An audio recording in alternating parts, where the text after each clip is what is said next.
गृह मंत्री अमित शाह का मिशन छत्तीसगढ़ कोरबा दौरे पर गृह मंत्री अमित शाह पहुंचे। इंदिरा स्टेडियम में विशाल सभा को उन्होंने संबोधित किया। उन्होंने मंच से कांग्रेस सरकार पर जमकर वार किया। 2024 तक नक्सल मुक्त होगा देश, ये अमित शाह ने कहा है। भाजपा सरकार ने बंदूक का जवाब बंदूक से दिया। भ्रष्टाचार बढ़ाने, आदिवासियों के जंगल कम करने का काम भूपेश सरकार ने किया है। श्री राम के ननिहाल आना उनका सौभाग्य है, यह अमित शाह ने कहा।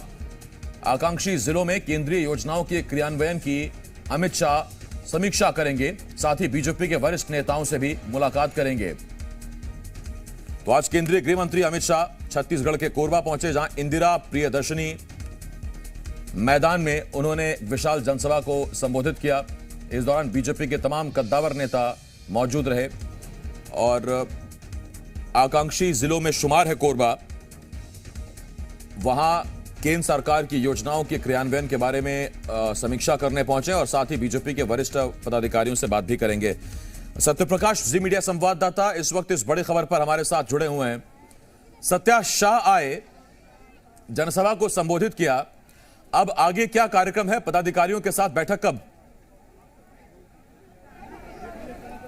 देखिए, अमित शाह कोरबा दौरे पे आने के बाद आम सभा को संबोधित कर चुके हैं और वो मूल मंत्र भी दे चुके हैं कार्यकर्ताओं को, भाजपा के कार्यकर्ताओं को, जिस मूल मंत्र की प्रतीक्षा में कई मिनटों से करीब 1-1.5 घंटे से भाजपा के कार्यकर्ता यहाँ पे बैठे हुए थे। एक तो उन्होंने कहा कि डबल इंजन की सरकार चाहिए और डबल इंजन की जब सरकार होगी तभी छत्तीसगढ़ में विकास तेजी से होगा और इसलिए 2023 विधानसभा के चुनाव में भाजपा को चुनकर लाएं, क्योंकि केंद्र में मोदी की सरकार है और प्रधानमंत्री मोदी की सरकार बेहतर काम करेगी तब जबकि राज्य में भाजपा की सरकार होगी। दूसरा, उन्होंने नक्सलवाद पे करारा प्रहार किया और ये भी कहा कि केंद्र सरकार की कोशिश है कि 2024 आम चुनावों से पहले तक पूरे देश से नक्सलवाद खत्म हो जाए। तो एक बड़ा टारगेट लेके केंद्र सरकार चल रही है, क्योंकि छत्तीसगढ़ के कई जिले नक्सल प्रभावित है, तो ऐसे में एक बड़ा मैसेज देने की कोशिश की। लेकिन साथ साथ उन्होंने भ्रष्टाचार के आरोप भी लगाए प्रदेश सरकार पे और उसको लेकर भी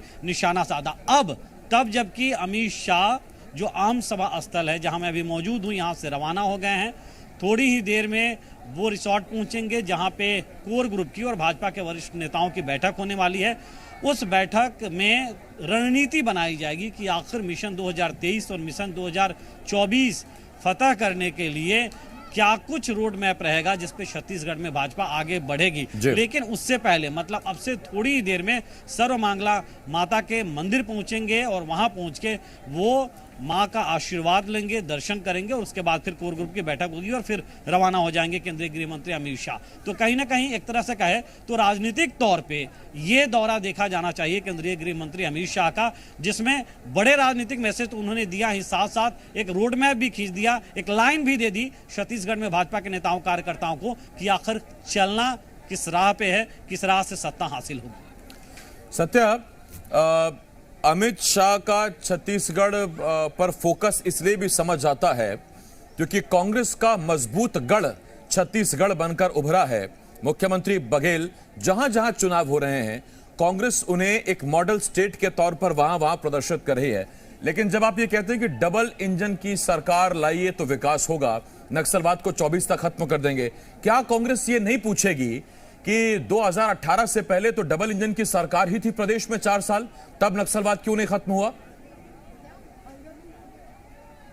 बिल्कुल आसिफ, इस सवाल कांग्रेस पार्टी के नेता निश्चित तौर पे पूछेंगे और न सिर्फ पूछेंगे बल्कि ये भी टटोलने की कोशिश करेंगे कि तब जबकि केंद्र में प्रधानमंत्री नरेंद्र मोदी की सरकार है, भाजपा की सरकार है, और जो बार बार मुख्यमंत्री भूपेश बघेल जिस बात को कहते हैं, सूबे के मंत्री कहते हैं, कांग्रेस के नेता कहते हैं कि छत्तीसगढ़ के साथ सौतेला व्यवहार हो रहा है, भेदभाव हो रहा है, तो क्या इस वजह से हो रहा है कि यहाँ डबल इंजन की सरकार नहीं है? ये कांग्रेस के नेता सवाल पूछ सकते हैं। लेकिन बड़ी बात यह भी है कि जब गृह मंत्री अमित शाह संबोधित कर रहे थे तो उस दौरान उन्होंने स्पष्ट तौर पे कहा कि मिशन 2023 और 2024 के चुनावी शंखनाद के लिए वो आए हैं, चुनावी तैयारियों को लेकर वो आए हैं। मतलब ये समझिए कि इस साल की शुरुआत अभी हुई है 2023 की और ये साल छत्तीसगढ़ में विधानसभा चुनाव का साल है और शुरुआत में ही जिनसे शुरुआत हुई है वो भाजपा के चाणक्य कहे जाते हैं। मतलब कि जिस लकीर को वो खींचकर जा रहे हैं, ये समझिए कि इसी लकीर पे भाजपा काम करेगी। है जरूर है कि कांग्रेस पार्टी कई सारे सवाल उठाएगी। इन भाषण से जो अलग अलग बयान आए, उन बयानों से भी कई सारे सवाल कांग्रेस पार्टी उठा सकती है, क्योंकि कहीं ना कहीं कांग्रेस को घेरा जरूर है, भूपेश बघेल सरकार को घेरा जरूर है केंद्रीय गृह मंत्री ने, लेकिन कांग्रेस के लिए भी कुछ ऐसी चीजें छोड़ गए हैं जिस पे कांग्रेस पार्टी सवाल पूछ सकती है। सत्या, नक्सलवाद बहुत बड़ी समस्या है और बहुत पुरानी समस्या है। 24 तक देश को नक्सल मुक्त करेंगे, ये अमित शाह ने कोरबा की धरती से कहा। 1.25 साल का वक्त बाकी है, ये एक पूरा साल 23 का, और मार्च अप्रैल में लोकसभा के चुनाव होंगे 24 में। 1.25 साल में क्या वो समस्या जड़ से खत्म हो सकती है, की जा सकती है, जो इतने दशकों से आज तक नहीं की गई है?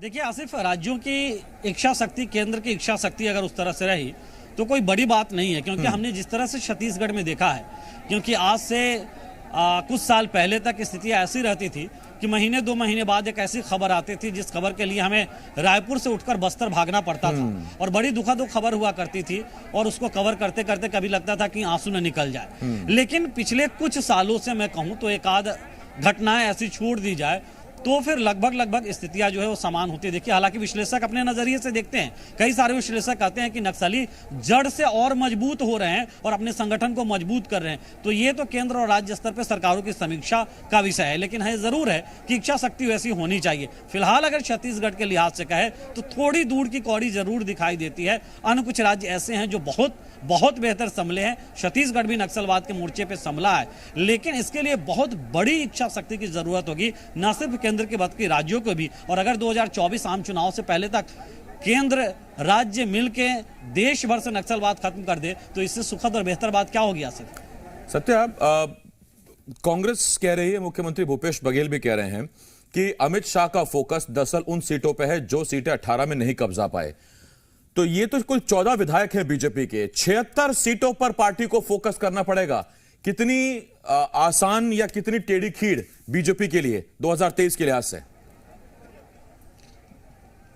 देखिए आसिफ, राजनीतिक तौर पे देखें तो केंद्रीय गृह मंत्री अमित शाह का जो ये कोरबा दौरा हुआ है, पूरे देश भर में भाजपा लोकसभा वार जाके वहां पे भाजपा के वरिष्ठ नेता प्रवास कर रहे हैं, कार्यकर्ताओं के घर खाना खा रहे हैं और लोकसभा क्षेत्रों को मजबूत करने की कोशिश कर रहे हैं। इससे तो एक 2023 और 2024 के आम चुनावों को लेकर भी ये कोशिशें हैं।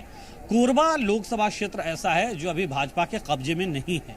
मतलब यहाँ से डॉक्टर चरणदास महंत, जो कांग्रेस के विधायक हैं, छत्तीसगढ़ में स्पीकर हैं विधानसभा के, उनकी धर्मपत्नी यहाँ से सांसद हैं लोकसभा की, और ऐसे में उन क्षेत्रों पे भाजपा का फोकस ज़्यादा बढ़ा है जहाँ पे भाजपा के सांसद नहीं है। कोरबा भी एक उसमें आता है, और ये जो कार्यक्रम हुआ ये उससे भी जुड़ा हुआ है। मतलब सिर्फ 2023 का विधानसभा चुनाव ही फोकस में नहीं है भाजपा के, 2023 के रास्ते कैसे 2024 में फतह की जाए, और यही मैसेज देने की कोशिश आसिफ अमित शाह भी यहां से करते दिखे। उन्होंने कहा डबल इंजन की सरकार बनाइए, 2023 जितवाइए, 2024 में डबल इंजन की सरकार पे ही घमासान है। सत्या, बीजेपी कह रही डबल इंजन की सरकार लाइए, और कांग्रेस ये कह सकती है कि डबल इंजन की सरकार लाइए तो फिर केंद्र में हमारी सरकार ले आइए। 23 में आज दिसंबर में चुनाव है, 3 महीने बाद 24 में दिल्ली में चुनाव है। और दूसरी बात, इसी डबल इंजन की सरकार को दोहरा रवैया या दोहरा चरित्र कह के बीजेपी पर कांग्रेस आरोप लगाती रही है।